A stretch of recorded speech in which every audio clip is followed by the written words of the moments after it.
You've all just put every single button on your radio dial on the KPCC. I know that already. Very glad you came. Hope you will turn off yourself to understand that the Constitution protects everyone. Thank you so much. Stefan Lishenko. Greetings.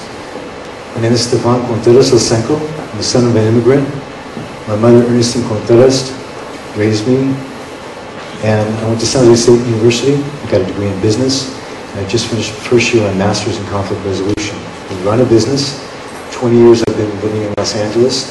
And I run a clean campaign. The gentleman who spoke at the beginning of this discussion talked about how do you run your campaign. And I think it's very interesting. In the early years as an actor, I was a stand-in and a photo double for a gentleman named Lou Diamond Phillips, who we all know. Mr. Phillips would never tell you that he was a star of La Bamba. But he would show up every day before anyone else. He would show up every day, ready to work, and he was the last one to leave.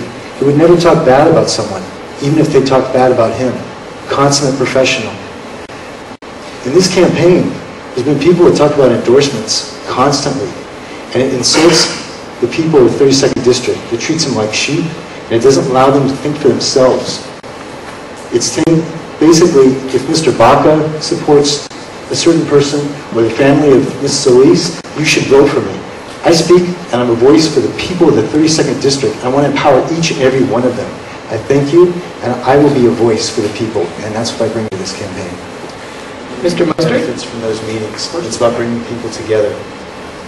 Also, in several forums, I talk about crossing over to ideas, not only Democrat, Republican, but also Mr. Grillo, who's not here today, regarding making government smaller.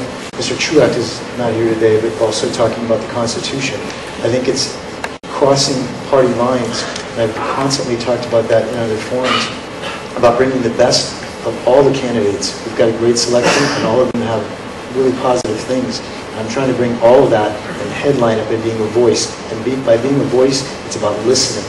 The key is, to my platform, is to listen, take out big money out of the political arena, and be a voice after you listen. We'd like to get your questions, as you will raise your hand if you've got something written down on the card. The producers will come. We have another question from the audience here in El Monte. Who are you, and what would you like to know?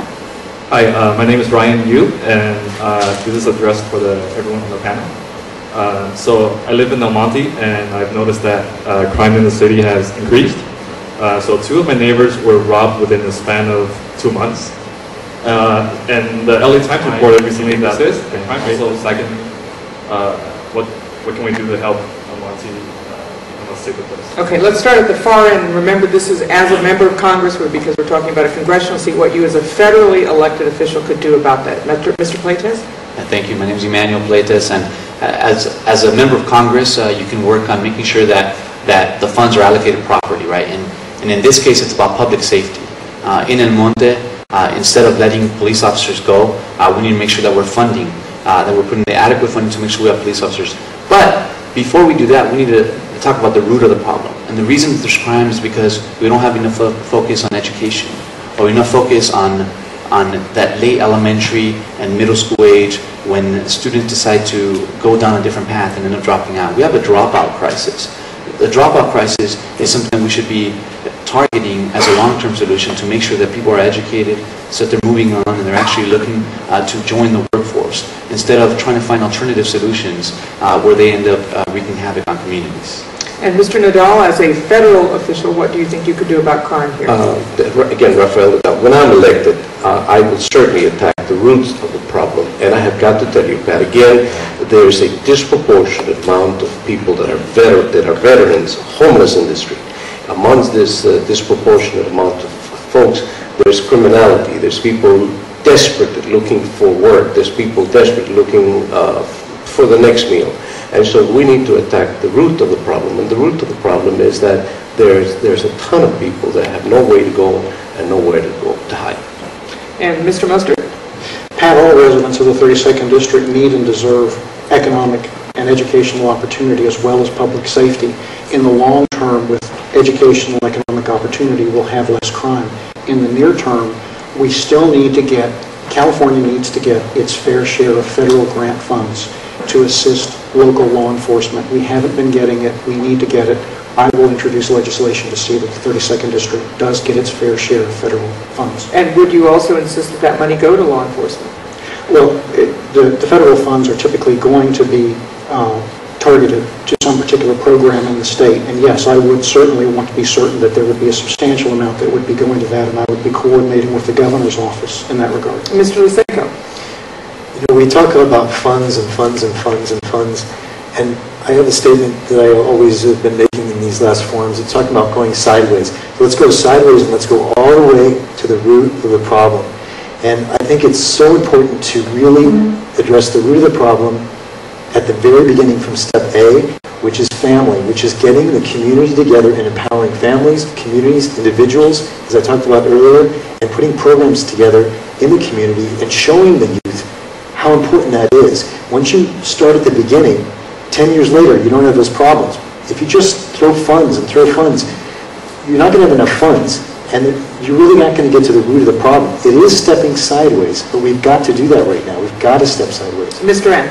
Actually, we have two very well... Being a hardworking individual, following ethical guidelines, implementing policies, and I am the only... And move forward as an independent state and decrease our reliance on foreign energy.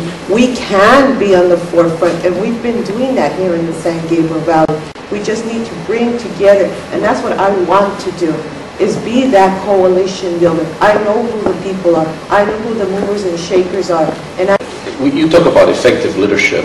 What is effective leadership when you take $125,000 and you spend it, for example, on liquor from your office holder account? But voters care about the real economic crisis that's affecting them today. We need someone that's serious about those issues, that actually knows what's going on, and it's from the district. That's such a great exchange of ideas. I'm ready for Congress because I have a commitment to ensuring that everybody has a voice in society and a chance to achieve the American dream. That's why I worked on so many issues and ways to improve the quality of life for people in this consideration. Thank you. Stefan Contreras-Lysenko? Back to my example of sideways. Let's start at the bottom. Let's start at the bottom, educating communities, students, the youth, moving up to be good people, good citizens, and good employees. Back that employees by the Free Choice Act. We need unions. Right now, big business is out of control. It wants to crack unions. GM stock is at $1 today, and they're pressuring, trying to bust unions left and right. No one is supporting the people, and because you don't support the workers, you have problems of unemployment, you have people losing their homes. I'm going to bring that example right home, right here, right now. Yesterday, I announced that I got an announcement from my employee of 5 years, that I now am unemployed. Yesterday, I called EDD to find out my employment benefits that I was going to get for unemployment. And I had a private meeting with my wife to figure out how I was going to make ends meet, just like the people in the district. It's affecting me. I next got on the phone with the mortgage holder of my home. And you know what? You can't get them on the phone, and they're not going to do any changes unless you're late on a payment. Well, quite frankly, I'm going to be late. So it's a situation where all these rules and regulations everyone's talking about, and you're talking about the situation of fixing housing crisis, everyone's running around chasing their tail. I'm telling you, I'm affected directly today.